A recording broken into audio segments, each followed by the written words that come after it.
de Senado de la Nación, si hablamos de peronismo, de institucionalidad, está Miguel Ángel Pichetto, el doctor Pichetto. Me parece que podríamos preguntarle, si te parece bien, desde el punto de vista institucional, desde el punto de vista de la crisis que esto ha generado, ¿usted cómo lo ve, Pichetto? Primero, buenas noches. ¿Cómo ve lo que está pasando? ¿Cómo lo describiría? ¿Y qué tipo de solución o de camino encontraría para tratar de resolver este drama? Bueno, buenas noches, Alfredo y Débora, y buenas noches. Un gusto estar compartiendo también aquí con Carolina, que ha sido la gran triunfadora en la provincia de Santa Fe. En primer lugar, este es un problema del gobierno. Primera definición, clara. Y el gobierno tiene que buscar el camino y la salida a este problema y este conflicto, que lo que ha hecho es aumentar la incertidumbre, aumentar procesos también de crisis económica, disparada del dólar, caída de los activos en la bolsa. En fin, el gobierno tiene el deber de tratar de ordenarse, de aportar una cuota de serenidad y racionalidad a la sociedad argentina, y la oposición siempre ha dado fe y siempre ha construido el mensaje de la institucionalidad. Y no hay que olvidarse también, Alfredo, que estamos en un proceso en desarrollo, en que lo que hubo es una elección primaria. Claro.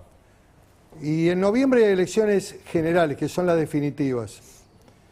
Y la verdad que el resultado debería haber sido procesado por el gobierno, el resultado adverso, con mucha mayor serenidad y con mucha más racionalidad en orden a los intereses del país. Hoy en la carta, Cristina hace referencia a un hecho político que lo tuvo a Pichetto como protagonista. Ella recuerda a Cobos, ¿no? La crisis de 2008, claro. El voto no positivo, dice que ella no va a convertirse en Cobos, no hace ninguna referencia a Chacho Álvarez, porque claro, es una comparación que lejos de ella está hacer en este contexto. Pero ella ratifica a Pichetto que no se convertiría nunca en Cobos, no hay ninguna comparación posible, ¿no? Cobos no tenía poder, Cristina es la vicepresidenta de la Nación, con más poder que el presidente.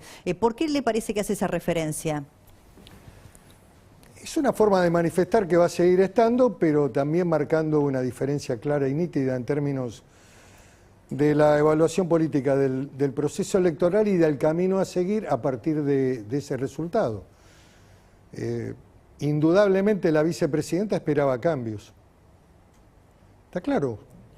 Y le anuncia a la sociedad que va a seguir estando, pero también va a seguir manteniendo su visión diferenciada en orden a temas económicos que se vienen en el país, que son muy complejos y muy difíciles para abordar, que hay que hacerlo con gran responsabilidad, como por ejemplo el acuerdo con el Fondo Monetario o votar un presupuesto que se ha presentado en el día de ayer, que significa un presupuesto de ajuste.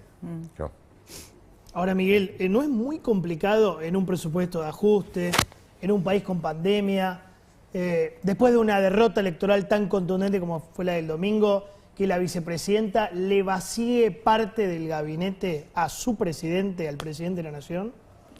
Bueno, yo lo veo como indudablemente un desarrollo de una crisis que todavía no sabemos cómo va a terminar. Este es un proceso en desarrollo, digamos.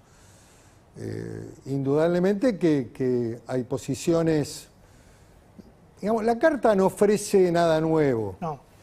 Es la ratificación, digamos, del esquema epistolar, un hecho interesante. En este mundo de las redes y del Twitter, la presidenta manda cartas. En los últimos 2 años descubre la carta como un instrumento de comunicación. No tiene la cadena nacional, Pichetto. Sí. ¿Cómo? No tiene la cadena nacional. Bueno, pero es interesante. Pero la carta no, en el fondo no dice nada. ¿Por qué? Porque la carta se remite a cómo se constituyó la coalición, cómo fueron las determinaciones del poder, dónde estaba el poder, cómo se conformó ese frente, cuáles eran los compromisos y quién tenía el poder. Esto siempre lo sostuve en las charlas que hemos tenido con anterioridad. Lo que me parece interesante o digamos, más significativo de la carta es que le avisa que se va a quedar, pero que plantea también diferencias profundas en orden al modelo y a la propuesta que lleva adelante el presidente. Sí, pero que se va a quedar, pero que tiene que hacer cambios, y le dice que tiene un vocero que la opera ella. Bueno, el esos vocero son, Alberto la opera. ese es el cotilleo, digamos. Eso es lo que le preocupa también. Parece. Y además no es nuevo tampoco este tema, porque ya se había mencionado este tema. Acá los hechos se repiten, lo que pasa es que la dinámica es siempre la misma. No, la pregunta, doctor Pichetto, es ¿qué pasa si ese vocero que hace operaciones sigue en su lugar? Claro. Es mi primera pregunta. ¿Qué actitud puede tomar Cristina? Y segundo, usted que conoce profundamente al peronismo y que ha tenido diálogo y sigue teniendo diálogo con los gobernadores, ¿cómo están viendo los gobernadores este proceso? Porque le han dado su apoyo públicamente muy pocos, un puñado, tal vez el más importante, y ahí me llamó la atención en la carta. Ella dice que lo propuso a Mansur, pese a que estaban enojados y peleados, lo propuso como jefe de gabinete a Mansur. ¿Cómo lo ven los gobernadores? Bueno, es un poco la pregunta. Yo creo que la gran mayoría, especialmente en las provincias importantes, miran la bandera. Claro. No van a comprometerse y van a esperar el desarrollo de los acontecimientos. La propuesta de Mansur demuestra claramente que indudablemente la figura del jefe de gabinete estaba en cuestionamiento, Alfredo. Claro.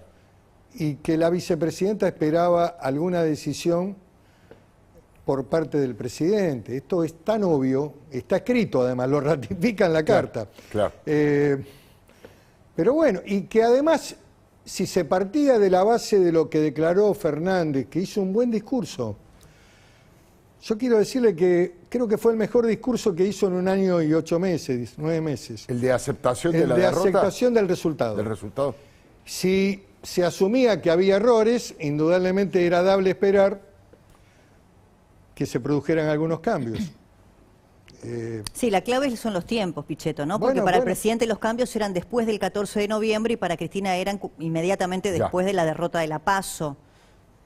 Yo lo que digo es que la oposición tiene que tener una mirada responsable, tenemos que mantener la unidad y tenemos que seguir trabajando en el territorio para tratar de ganar las elecciones en noviembre. Y que esta crisis autoprovocada, autoinfligida desde el seno del mismo gobierno, tiene que ser resuelta por el gobierno. Estoy despidiendo al señor